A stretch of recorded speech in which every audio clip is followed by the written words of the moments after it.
Master Program of Success. Henry Ford once said, "The whole secret of a successful life is to find out what is one's destiny to do and then do it." The great question for success is this: what do you think about most of the time? Why is it that some people think positive, constructive, and success-oriented thoughts while others think negative, pessimistic thoughts that lead inevitably to underachievement and failure? Many successful people over the years have been asked, "What do you think about most of the time?" Their answers are simple and consistent and yet so profound that they can be life-changing. In short, most of the time successful people think about what they want and how to get it. Unsuccessful people, on the other hand, most of the time think and talk about what they don't want and who is to blame for their problems and difficulties. As a result, they attract more and more of what they don't want and what makes them unhappy in their lives. The laws themselves are neutral. Whatever you think and talk about most of the time eventually comes into your life. For more than 100 years, psychologists have worked to understand and explain the functioning of the human mind, starting with Sigmund Freud and continuing through Alfred Adler, Carl Jung, Abraham Maslow, William Glasser, Erich Fromm, and B.F. Skinner. To the present day, psychologists have sought the reasons for happiness and unhappiness, success and failure, achievement and underachievement. They have all concluded, in one way or another, that how your mind is programmed in early childhood plays a decisive role in almost everything you think, feel, and accomplish as an adult. Your master program. I have personally read hundreds of books and thousands of articles on psychology and the functioning of the human mind. Perhaps the most significant discovery for me was learning about the role of the self-concept in human performance and behavior. Margaret Mead, the anthropologist, called the idea of the self-concept the most important breakthrough in the understanding of human potential in the 20th century.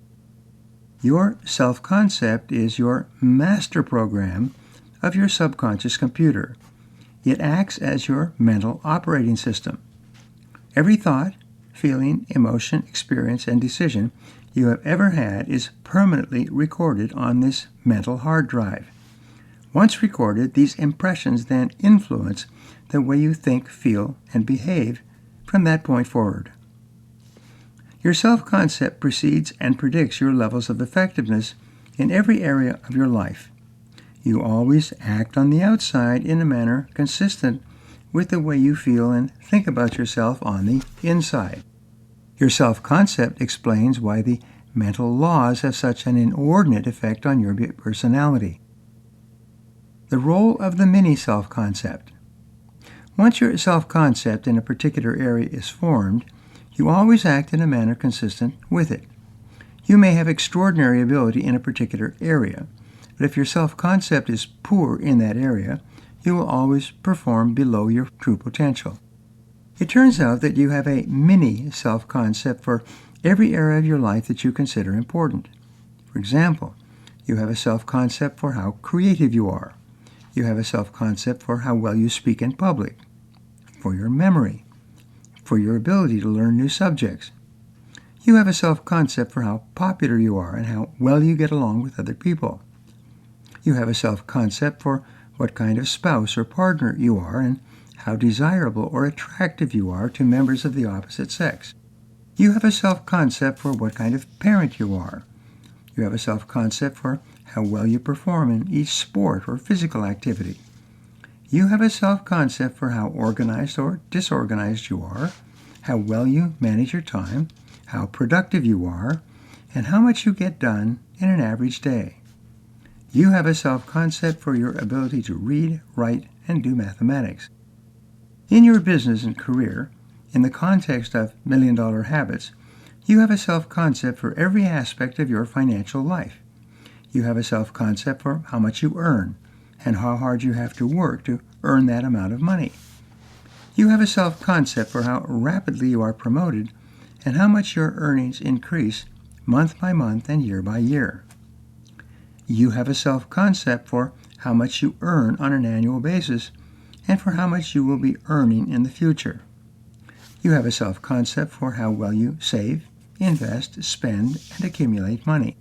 You have a self-concept of your personal financial net worth and how much you can acquire in the months and years of your life.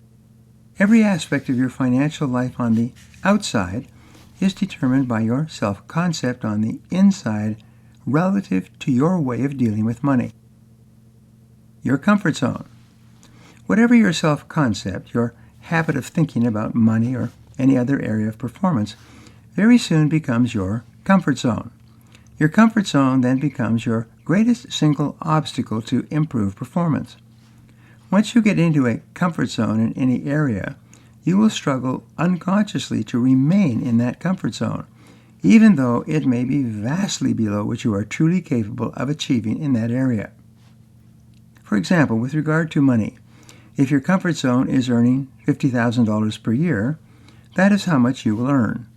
No matter what happens in the world around you, recessions, depressions, booms, busts, you will eventually stabilize at an earning level of $50,000 per year. You will use all your talents and abilities to get into and maintain that financial comfort zone. If you are accustomed to earning $100,000 per year and you lose your job or move across the country and start over, within a few months you will be earning $100,000 per year. Once your self-concept income level is permanently programmed into your mental hard drive, your subconscious and superconscious mind will always find a way to achieve that level of income, no matter what happens around you. The key to achieving your full potential, increasing your income to vastly higher levels than it is today, and enjoying the very best that is possible for you in every area of life, is for you to raise your self-concept in that area. You must develop new habits of thinking about what is possible for you. The way you accomplish vastly more on the outside is by changing your thoughts and feelings about your potential in that area on the inside. Reprogram yourself for greater success. In medicine, it is said that proper diagnosis is half the cure. To that end, let us look at the three parts of your self-concept, how they interact with one another, and how you can act to alter or improve them in any way you want and develop any habit of thought or action that you desire. Your ideal self. The first part of your self-concept is your self-ideal. This is the ideal image or picture you have of yourself, as if you are already the very best person you could possibly be. Your self-ideal is made up of your wishes, hopes, dreams, goals, and fantasies about your perfect future life, combined with the qualities and virtues that you admire most in yourself and other people. Your self-ideal is a composite of the very best person you could imagine yourself being, living the very best life you could possibly live. High-performing, successful, happy people have very clear, positive self-ideals. They have definite ideas of what they like, respect, and admire, as well as a clear picture of the virtues, values, and attributes of the superior men and women they want to emulate. The most successful people have an uplifting, inspiring vision of what a truly excellent person looks like and how he or she behaves. Because of the law of attraction, you inevitably move in the direction of becoming that which you most admire. The greater clarity you have about the ideal future life you want to live and the ideal person you want to be, the faster you will move toward becoming that person, and the more opportunities will open up for you to make your ideal future vision a reality. Develop positive role models. In one study conducted some years ago, the researchers found many men and women who accomplished great things had, when they were young, been avid readers of the biographies and autobiographies of successful people. It seems you have a natural tendency to identify with the hero or heroine in any story you read, watch, or hear. When you continually immerse your mind in the stories of men and women who have accomplished wonderful things with their lives, you unconsciously identify with those characters and actually absorb their values, virtues, and qualities into your own personality. Former Harvard professor Dr. David McClelland, in his book The Achieving Society, explained how role models have an inordinate effect on shaping the character and personality of the young. One of his conclusions was that the men and women who are the most admired and held up as models in society during the formative years of a young person's life have a powerful influence on the character and aspirations of that person when she grows to adulthood. For example, today some of the most positive role models are entrepreneurs who launch companies with new products, services, and technologies. By the same token, young people who have positive role models around them when they're growing up are much more likely to become men and women of quality and character than young people who have no role models, or even worse, negative role models that often occurs today in some cities and neighborhoods. It turns out that unhappy, unsuccessful men and women tend to be very fuzzy or unclear about their ideals. If you ask them what they consider to be the most valuable and important qualities in human character and personality, they either give vague or contradictory answers. This lack of clarity or certainty about what constitutes an ideal person often causes an individual to go around in circles in life, associate with negative influences, and spend time with people who are equally uncertain about the person they want to be when they grow up. Your values shape your personality. The values you choose to live by and the way you define those values shape and influence your personality and your achievements as much or more than any other single factor. When you take the time to think through and develop absolutely clarity about the key values and qualities you admire the most and wish the most to incorporate into yourself, you begin to shape and direct your whole personality and determine the results you achieve in the future. As you think about your values and reflect upon how you could incorporate them into your life and behavior, you actually become a different person. As a result, you attract different people and opportunities into your life.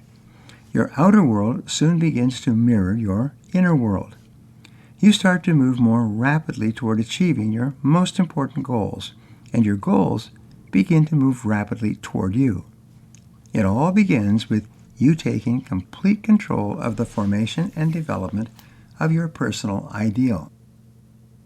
How you see yourself. The second part of your self-concept is your self-image. Beginning with the work of Dr. Maxwell Maltz in his wonderful book Psycho-Cybernetics, 2016, we learn that the way you see yourself on the inside largely determines how you perform on the outside. If you see yourself as a positive, popular, productive, and successful on the inside, that's exactly how you will act on the outside. And the way you behave on the outside will largely determine the results you get. The results you get will reinforce your self-image in either a positive or negative way, and will set you up to repeat the same behaviors in the next similar situation. Your self-image is often called your inner mirror. This is the mirror that you look into prior to engaging in any performance or entering into any event of importance. If you see yourself as confident and successful prior to meeting a new person, applying for a job, or making a presentation, that is how you will perform in the actual situation. If you have a poor self-image, if you see yourself as not being particularly popular, confident, or competent, your negative self-image will cause you to feel clumsy, awkward, and inadequate during the upcoming event. One of the most important habits you can develop is the habit of feeding your mind before every important situation with positive pictures and images of yourself performing at your very best. Take a few moments, as athletes, politicians, and performers do, and imagine yourself succeeding brilliantly at what you are about to do. Hold that picture in your mind for as long as you possibly can. Then relax and let it go. Later, when you're actually in that situation, your subconscious mind will remember the picture and give you the words, actions, and gestures that correspond exactly to the picture you created a short time before. The core of your personality. The third part of your self-concept is your self-esteem. This is the feeling or emotional component of your personality, the reactor core of your subconscious mind. Your level of self-esteem determines the vitality and energy of your personality and acts as the control valve on your performance. Many psychologists today agree that your level of self-esteem is the most important part of your personality and largely predicts your success or failure, happiness or unhappiness, in every area of your life. In fact, your self-esteem is so important that you tend to organize your whole life around it. It is said that almost everything you do is either to gain greater self-esteem or protect against the loss of self-esteem. The rule with regard to your self-esteem is that everything counts. Everything that happens to you and around you affects your self-esteem in some way. Everything either increases or lowers your self-esteem. Everything that happens to you either supports or threatens your self-esteem. You are like the proverbial long-tailed cat in a room full of rocking chairs. Every word or gesture of other people toward you affects your self-esteem in some way. The preservation and development of your self-esteem thus becomes the key to high performance, happiness, and great success. Comparing your behavior with your ideal. Your self-esteem is affected by many factors. One of the most important is the distance between your self-image, the way you see yourself in the moment, and your self-ideal, the way you would ideally like to be sometime in the future. When you feel that your current performance and behavior are consistent with the best person you can possibly be, your self-esteem goes up. You feel happier and more exhilarated. You have more energy and enthusiasm. You are more positive and personable with others. On the other hand, whenever your current performance or behavior seems to be inconsistent or distant from the person you would like most to be, your self-esteem goes down. You feel anxious and unhappy. You feel self-conscious and embarrassed. You feel frustrated and angry. The good news is that the greater clarity you have regarding your self-ideal, the person you would most like to be, the easier it is for you to tailor your performance and behavior to be consistent with the kind of person you most admire. And every time you do or say something you feel is more consistent with your self-ideal, your self-esteem goes up. You feel happier and more confident. You feel more positive and powerful. You feel capable of doing more and better things in that area and in other areas of your life. The best definition of self-esteem. The very best definition of self-esteem is how much you like yourself. What we have found is that the more you like yourself, the better you do. And the better you do, the more you like yourself. Each time you perform well in any area, your self-esteem goes up. You like yourself more, and you perform even better in that area and in other areas as well. The most powerful words you can use to take control of your personality and build your self-esteem are the words, I like myself. The more you repeat the words, I like myself, I like myself, I like myself to yourself, the happier and more confident you will feel and the better you will perform in whatever you are doing. When I first learned this powerful affirmation many years ago, my self-esteem was quite low. I had a poor self-image. I had a vague self-ideal. I was plagued by fears and doubts and tended to compare myself negatively with other people. To counter those feelings, I began to repeat the words, I like myself, 10 times, 20 times, even 50 times a day. It had a remarkable impact on my personality.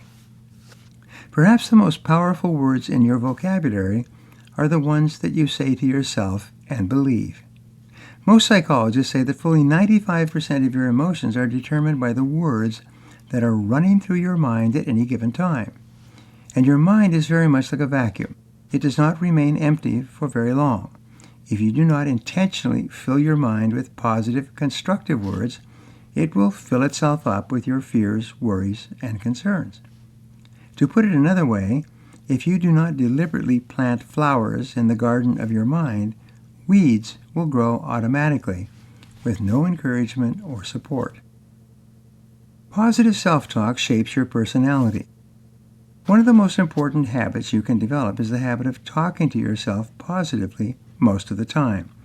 And the most positive words you can use throughout the day, especially prior to any important or significant event, are the words, "I like myself." You cannot say these words to yourself without feeling happier, especially if you repeat them emotionally and emphatically. Every time you say, "I like myself," your self-esteem goes up. As your self-esteem increases, you feel more positive and optimistic. You become more eager to set bigger goals and face greater challenges. The more you like yourself, the greater courage and confidence you have. The more you like yourself, the less your fears and doubts get in your way or interfere with your success. And you get all the benefits of self-esteem enhancement just by continually repeating, "I like myself," over and over again. Supercharge your personality. The higher your self-esteem, the faster and easier it is for you to develop the million-dollar habits that enable you to accomplish extraordinary things. Since everything you do on the outside is controlled by your subconscious mind, your current programming, as you change your self-concept, you change your reality. Your self-concept is the seat of the laws of belief, expectation, attraction, and correspondence. It determines what you think about most of the time. It contains the root of learned helplessness and represents your comfort zone. Your main goal is to take complete control over the evolution and development of your self-concept and shape your personality and character into an extraordinary person who can accomplish remarkable things. Take the time to become absolutely clear about the virtues, values, qualities, and attributes that you most admire and aspire to make a part of your personality. Prior to every event of importance, create a clear mental picture of yourself performing at your very best, consistent with the highest values and qualities that you have or desire to have. Especially, continually repeat the magic words, "I like myself," over and over until they are accepted by your subconscious mind and become a permanent part of your personality. The more you respect yourself and consider yourself to be a worthwhile and valuable person, the faster you will develop every other habit, quality, and attribute that you need to fulfill your full potential. The foundation of your personality. At this point, many people ask, where does your self-concept come from? How does it begin? How does it develop? What are the major influences that shape your self-concept, and how can you change your self-concept once it has developed? These are vital questions, and there are definite answers for them. Most psychologists believe that each child is born with no self-concept at all. Every thought, feeling, idea, opinion, belief, or conviction you have as an adult has been learned, starting in early infancy. You have been taught to believe the things you believe by the people and influences around you over the course of your lifetime, especially when you were a child. It is true that each child is born with certain personality characteristics and propensities and talents and leanings and other unique attributes and qualities. Some psychologists say that fully 60% of personality characteristics such as courage, extroversion, musical interests, sensitivity, athletic ability, and so on are inborn and innate. This is why children born into the same family with the same parents and similar upbringing often turn out totally different from each other. But how a person thinks and feels about themselves relative to their ability and potential is learned from early infancy. Your two natural qualities. When you are born, you come into the world with two natural qualities. First, you are completely unafraid. You are totally fearless. You have no reason to be afraid because you've had no experiences to make you afraid. The second natural quality is that you are completely spontaneous. You laugh, cry, pee, poop, sleep, and express yourself with no thought or concern about whether anybody approves or disapproves. These are your qualities in a state of nature. As an adult, when you feel completely relaxed and safe, surrounded by people you like and trust, your natural tendency is to revert to being completely open and unafraid, spontaneous and expressive. This is the ideal condition of the completely happy, fully functioning adult.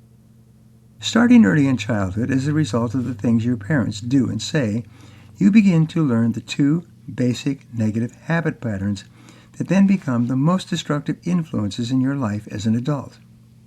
The first negative habit pattern you learn is called the inhibitive negative habit pattern. This is what soon becomes the fear of failure, risk, and loss. As a child, you are extremely curious. Your natural urge is to explore your environment. You eagerly reach out to touch, taste, and experiment with everything around you. But often your parents react or even overreact to this behavior by discouraging you as much as possible. They say, "No, get away from that. Don't touch that. Leave that alone." Many parents reinforce their words with spankings and other punishment. Children need love like roses need rain. Love is as important to the developing child as is food or oxygen. Any interruption of the flow of unconditional love to the child causes the child to feel nervous and frightened.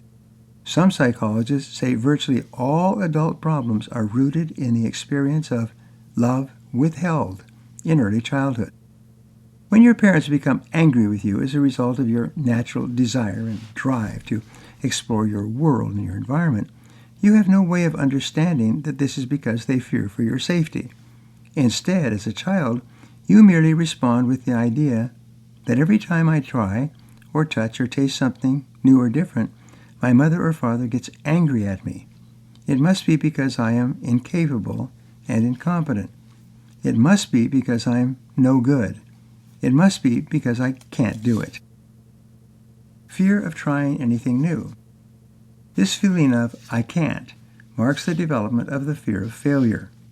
If you are discouraged or punished too often as a child, very early in life you will become fearful of trying new things. This fear will then carry over into later childhood, adolescence, and adult life. When you become an adult and think of doing something new or different, or something that entails risk or uncertainty, your first reaction will be, I can't. As soon as you say the words, I can't, to yourself, you will begin immediately to think of all the reasons why such a thing is not possible for you. You will think and talk in terms of failure rather than success. You will think of the uncertainties and all the possible problems that may occur. Before you even try something new, you will talk yourself out of it. Napoleon Hill, author of Think and Grow Rich, once asked an audience, what is the average number of times that a person tries to achieve a new goal before they give up?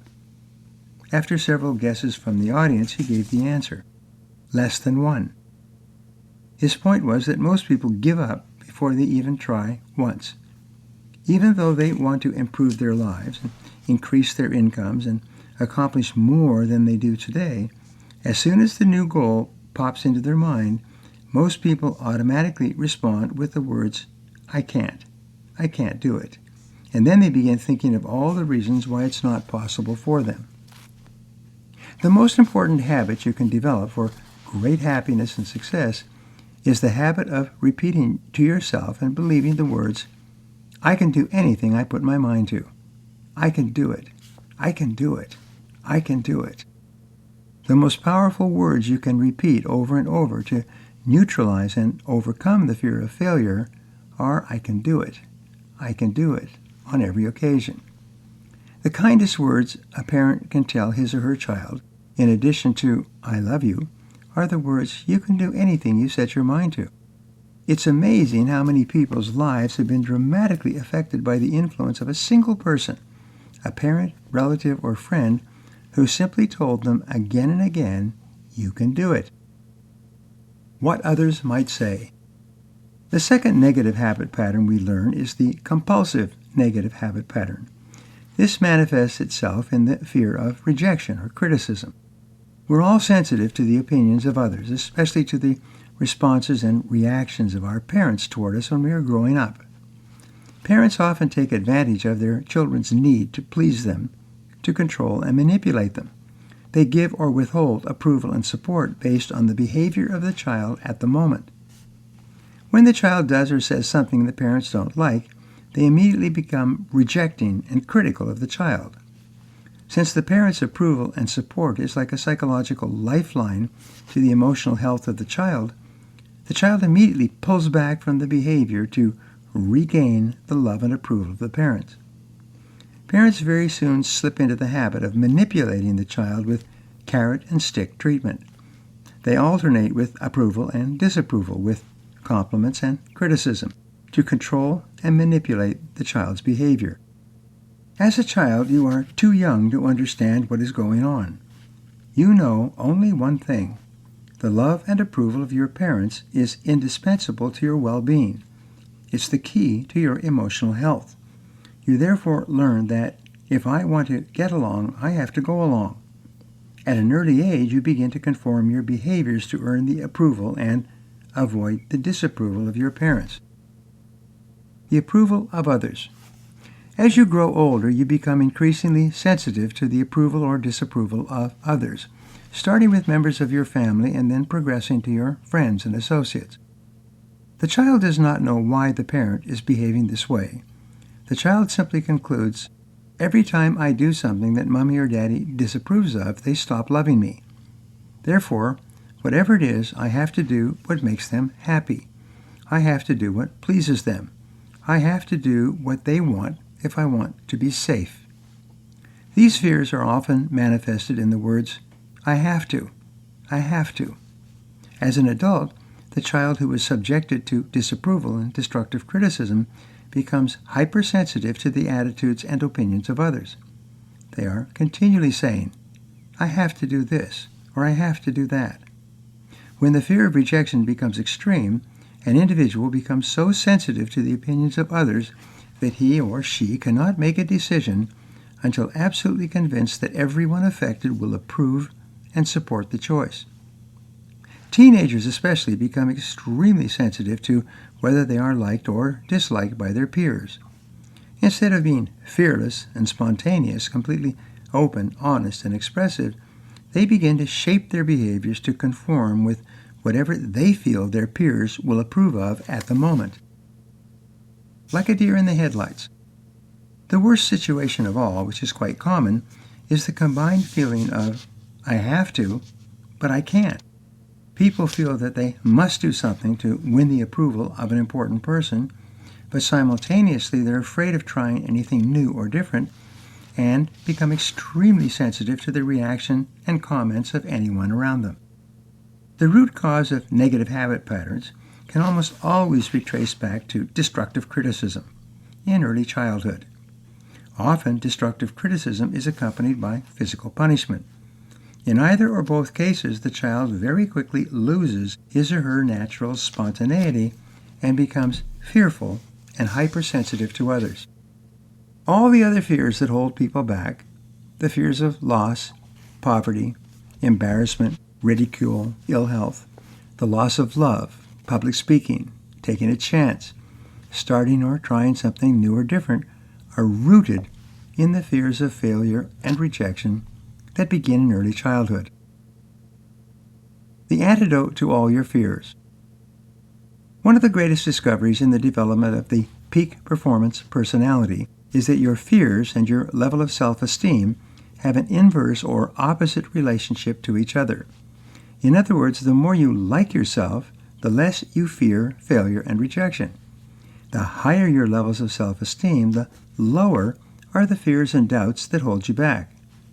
The more you value yourself, the more willing you are to take risks and endure the inevitable setbacks, obstacles, and temporary failures that will occur. The more you like yourself, the less concerned you are with the approval or disapproval of other people. You go your own way. As we said earlier, the very fastest way to build your self-esteem and self-confidence and to neutralize the fears that may be holding you back is to repeat continually the words, I like myself. Whenever you feel doubtful or uneasy, begin repeating these words to yourself. I like myself. I like myself. I like myself. The most important million-dollar habit you can develop is the habit of deliberately building your own self-esteem and self-confidence on a daily basis. The more you feed your mind with positive words, pictures, and thoughts, the more confident, optimistic, and unafraid you become. The more you like yourself, the better you do at anything you attempt. The more you like yourself, the less you fear failure and rejection. The more you like yourself, the less you worry about short-term setbacks and obstacles. The more you like yourself, the greater courage and resilience you will have to face the inevitable ups and downs of life. And the more you like yourself, the more you will persist until you succeed. Self-esteem is everything. Fulfill your complete potential. There are 4 more mental laws you need to know and work with to fulfill your complete potential. The first of these is the law of habit. This law says that whatever you do repeatedly eventually becomes a new habit. In its simplest terms, this means that you can develop any habit of thought or action you desire if you just repeat it often enough and long enough.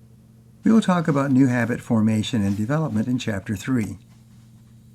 The second law you must know and use is the law of emotion. This law says every action that you take is stimulated by an emotion of some kind, either positive or negative. You can think of emotions the way you would think of a campfire. For the campfire to continue burning, you must continually put wood on the fire. If you stop putting wood on the fire, it will eventually go out. The things you think about most of the time are very much like logs on the fire. If you think about what you want and how to get it most of the time, more and more of your mental abilities will be focused on achieving the goals you have set for yourself. But because your amount of thinking time is limited, when you discipline yourself to think only about what you want, you stop thinking about what you don't want. You stop putting wood on the fire of your negative emotions. As a result, the fire goes out. You begin to eliminate the doubts and fears that hold most people back. Concentrate on what you want. This brings us to the law of concentration. This law says, whatever you dwell upon grows and expands in your life.